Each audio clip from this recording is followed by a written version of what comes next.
Welcome to our channel 1985 V5. Hello friends, ഇന്ന് ദുബായിൽ ഞങ്ങളുടെ 3rd ഡേ ആണ്. ഇന്നത്തെ യാത്ര മിറക്കിൾ ഗാർഡൻ കാണാൻ വേണ്ടിയിട്ടാണ്. മിറക്കിൾ ഗാർഡൻ കാണുക എന്നുള്ളത് വളരെ നാളത്തെ ആഗ്രഹമാണ്. സിറ്റിയിൽ നിന്നും അരമണിക്കൂർ യാത്ര. ഇതാ ഞങ്ങൾ മിറക്കിൾ ഗാർഡനിൽ എത്തിയിരിക്കുന്നു. പേര് പോലെ തന്നെ ഒരു മിറക്കിളാണ് ഈ ഗാർഡൻ. ഇതൊരു മരുഭൂമിയിലാണ് എന്നുള്ള കാര്യം നമ്മൾ മറന്നു പോകരുത് കേട്ടോ. മരുഭൂമിയിൽ ഇങ്ങനെയൊരു ഗാർഡൻ നിർമ്മിക്കാൻ വലിയ ഇച്ഛാശക്തി വേണം. ദുബായ് ഭരണാധികാരികളുടെ ഇച്ഛാശക്തിയെ നമിക്കാതെ വയ്യ. ഞങ്ങൾ ഒരു ബഗ്ഗി എടുത്ത് മുഴുവനൊന്ന് കറങ്ങിക്കാണാൻ തീരുമാനിച്ചു. 10 മിനിറ്റ് മുഴുവനായിട്ടും ചുറ്റിക്കറങ്ങി കാണാം. ഇതിപ്പോൾ നമ്മൾ സ്വിറ്റ്സർലാൻഡിൽ എത്തിയോ എന്ന് സംശയിച്ചു പോകും. അങ്ങനെയാണ് ഗാർഡൻ ഡിസൈൻ ചെയ്തിരിക്കുന്നത്. വേസ്റ്റ് വാട്ടർ റീസൈക്കിൾ ചെയ്തിട്ട് ഡ്രിപ്പ് ഇറിഗേഷൻ മെത്തേഡിലാണത്രേ ഇവിടെ നനയ്ക്കുന്നത്. പൂക്കൾ കൊണ്ട് കാസിൽ, വില്ലാസ്, പിരമിഡ്സ് എല്ലാം ഒരുക്കി വെച്ചിരിക്കുന്നു. ഇത് മുഴുവൻ നടന്നു ചുറ്റിക്കാണാൻ 3-4 മണിക്കൂർ തന്നെ വേണം. Occur landscaping services and agriculture കമ്പനിയാണ് ഇത് നിർമ്മിച്ചിരിക്കുന്നത്.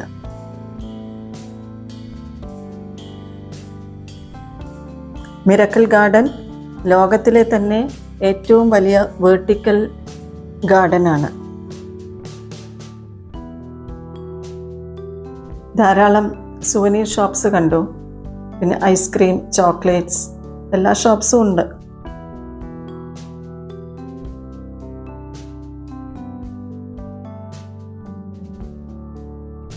സ്വർഗം താനിറങ്ങി വന്നതോ എന്ന പഴയ പാട്ടാണിപ്പം ഓർമ്മ വരുന്നത്.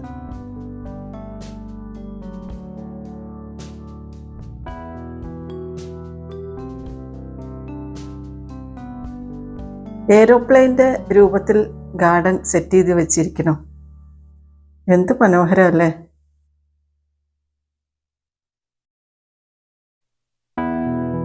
ഈ വഴിയിൽ ഇന്ന് മുഴുവൻ ഇങ്ങനെ നിന്നാലും മതിയാവില്ല. പക്ഷെ നല്ല വെയിലുണ്ട് കേട്ടോ. അത്രയും ബ്യൂട്ടിഫുൾ ആണ്. എനിക്ക് വർണ്ണിക്കാനൊന്നും അറിയുന്നില്ല.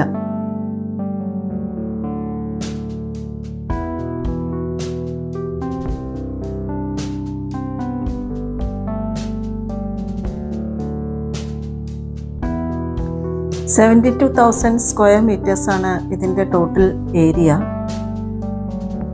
2013 വാലന്റൈൻസ് ഡേക്കാണ് അത്രേ ഇത് ഓപ്പൺ ആയിട്ടുള്ളത്.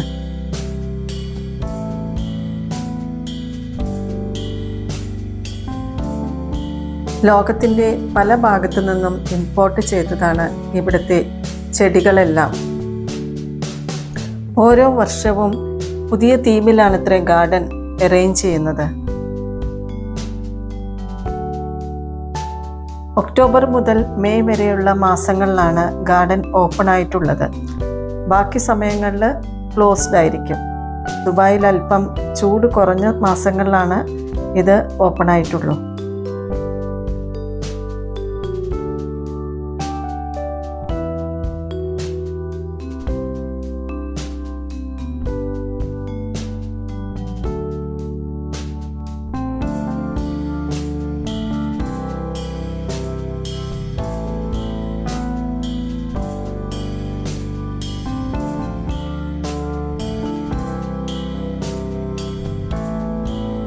ഇവിടെ മൊത്തം 50 മില്യൺ പൂക്കളുണ്ടെന്നാണ് കണക്ക്.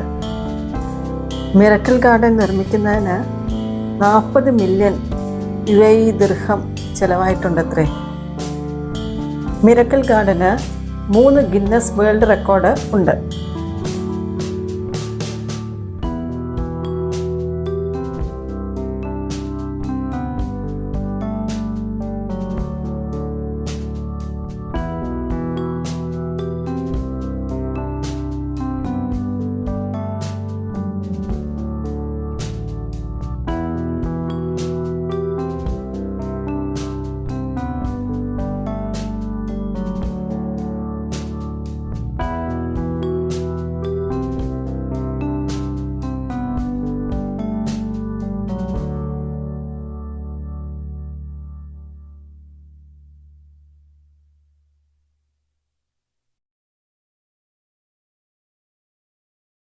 Dancing girl.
എന്ത് ബ്യൂട്ടിഫുൾ വ്യൂ ആണ് ഇവിടുന്ന്.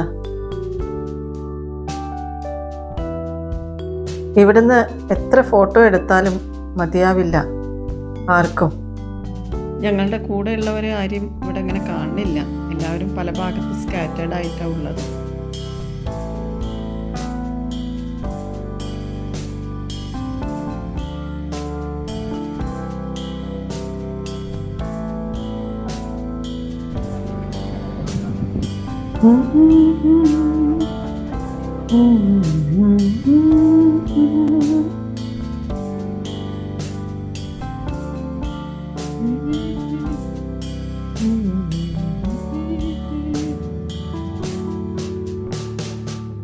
മിറക്കിൾ ഗാർഡനിൽ നിന്ന് പുറത്തേക്ക് ഇറങ്ങാൻ സമയമായി. മനസ്സില്ലാ മനസ്സോടെ ഞങ്ങൾ പുറത്തേക്ക് ഇറങ്ങി.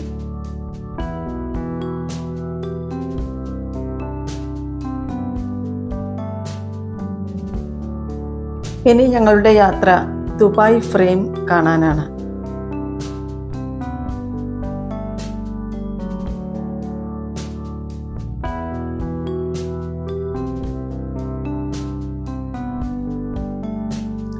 അതാ ഭീമാകാരനായ ദുബായ് ഫ്രെയിം. ഇത് ഒരു ആർക്കിടെക്ചർ വിസ്മയം തന്നെയാണ്. 150 മീറ്റേഴ്സ് ഉണ്ട് ഇതിൻ്റെ ഹൈറ്റ്. അതിന് മുകളിൽ വരെ പോവാമെന്നുള്ളത് തന്നെ അത്ഭുതകരം. സബീൽ പാർക്കിലാണ് ദുബായ് ഫ്രെയിം ഉള്ളത്. ദുബായ് ഫ്രെയിം എക്സിബിറ്റ് ചെയ്യുന്നത് പഴയ ഫിഷിംഗ് വില്ലേജിൽ നിന്നും ഗ്ലോബൽ കമേഴ്ഷ്യൽ ഹബിലേക്കുള്ള ദുബായിയുടെ മാറ്റത്തെയാണ്. അവർ മുന്നേ ഉപയോഗിച്ചിരുന്ന വീട്ടുപകരണങ്ങൾ, പാത്രങ്ങൾ, ഭരണികൾ, പിന്നെ സ്പൈസസ്, അവർ ട്രേഡിങ് ചെയ്തിട്ടുള്ള സാധനങ്ങൾ, സ്പൈസസ് വിവിധ തരം ഒക്കെ ഇവിടെ പ്രദർശിപ്പിച്ചിട്ടുണ്ട്. പഴയ വ്യാപാരിയുടെ 3D വിഷ്വലാണ്.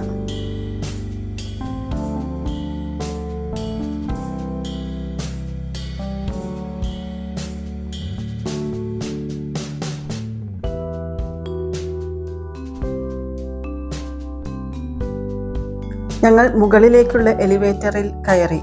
160ാമത്തെ നിലയിലാണ് ഗ്ലാസ് ബ്രിഡ്ജ്.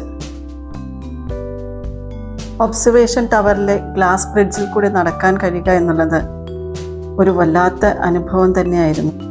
കിഴക്ക് ഭാഗത്തെ വിൻഡോയിൽ കൂടെ നോക്കുമ്പോൾ മോഡേൺ ദുബായ് കാണാം. പടിഞ്ഞാറുള്ള വിൻഡോയിൽ കൂടെ നോക്കിയാൽ ഓൾഡ് ദുബായും കാണാം. ഇത് മോഡേൺ ദുബായ്.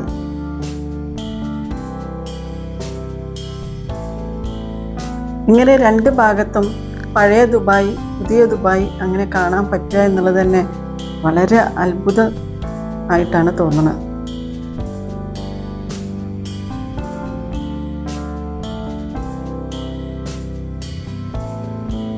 ഇത് ഓൾഡ് ദുബായ്. ചെറിയ ബിൽഡിങ്സ് ഒക്കെയാണ് കാണുന്നത്, കണ്ടില്ലേ?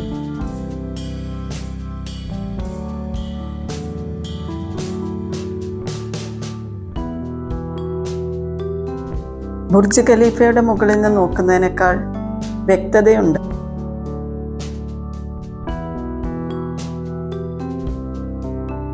ഗ്ലാസ് ബ്രിഡ്ജിൽ കൂടെ നടക്കുമ്പോൾ താഴേക്ക് നോക്കിയാൽ ഗാർഡൻ കാണാം.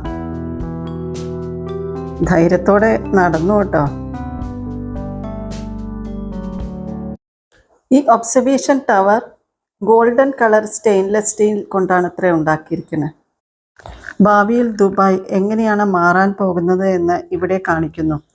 കൺസ്ട്രക്ഷൻ മേഖലയിലും സ്പേസ് എക്സ്പ്ലോറേഷനിലും ദുബായ് എത്തിച്ചേരുന്ന ഉയരങ്ങൾ ഇവിടെ കാണാൻ പറ്റും. ഞങ്ങൾ ദുബായ് ഫ്രെയിമിൽ നിന്നും ഡെസേർട്ട് സഫാരിക്കുള്ള യാത്രയിലാണ് ഇപ്പോൾ. ഡെസേർട്ട് സഫാരി ഒരു പ്രത്യേക അനുഭവം തന്നെയാണ് കേട്ടോ. ഇത്രയും എൻജോയ് ചെയ്യാൻ പറ്റുന്നുള്ളത് ഞാൻ ആദ്യം കരുതിയിട്ടില്ല. സൂര്യൻ അസ്തമിച്ചിട്ടില്ല, അതിനു മുന്നേ തന്നെ ഞങ്ങൾക്ക് റൈഡിന് സാധിച്ചു. അത് വലിയൊരു കാര്യം.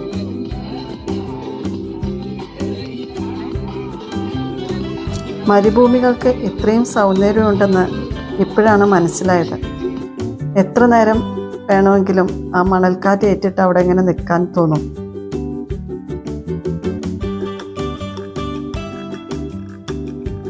കാറുകൾ നീങ്ങുന്നത് കാണാൻ വളരെ രസമുണ്ട്. അത് ടോയ് കാറാണെന്നേ തോന്നുള്ളൂ.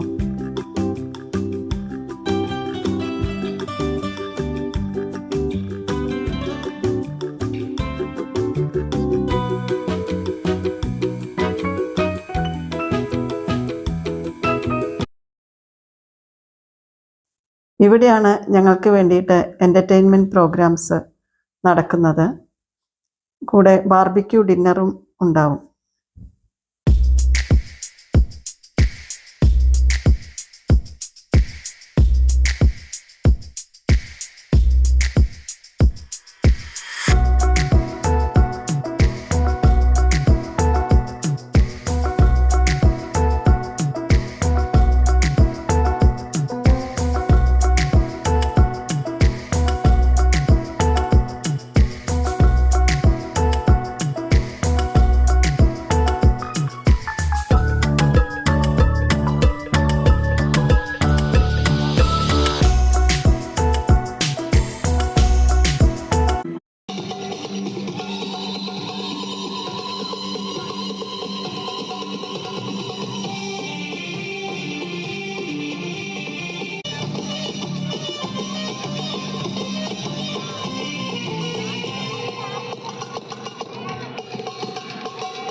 ഇവിടുത്തെ പ്രോഗ്രാംസൊക്കെ അവസാനിച്ചു. ഞങ്ങൾ തിരിച്ച് പോവുകയായി. റോഡിന് ഇരുവശവും ലൈറ്റപ്പ് ചെയ്തിട്ട് മനോഹരമായിട്ടിരിക്കുന്നു. ഈ മടക്കയാത്രയും വളരെ കൗതുകകരം തന്നെ. ദൂരെ കാണുന്നതാണ് ബ്ലൂ മോസ്ക്. ഇസ്താൻബുളിലെ ബ്ലൂ മോസ്കിനെ കണ്ടിട്ട് അതിന്ന് ഇൻസ്പയർഡായിട്ട് ഉണ്ടാക്കിയതാണത്രേ. വളരെ മനോഹരം. ഇവിടെ മുസ്ലിംസ് അല്ലാത്തവർക്കും പ്രവേശനമുണ്ടത്രേ. രാത്രി ഏറെ വൈകി. ഈ വീഡിയോ ഇവിടെ അവസാനിപ്പിക്കട്ടെ. ഇനി വേറൊരു വീഡിയോ ആയിട്ട് കാണുന്നവരേക്കും ബൈ ബൈ.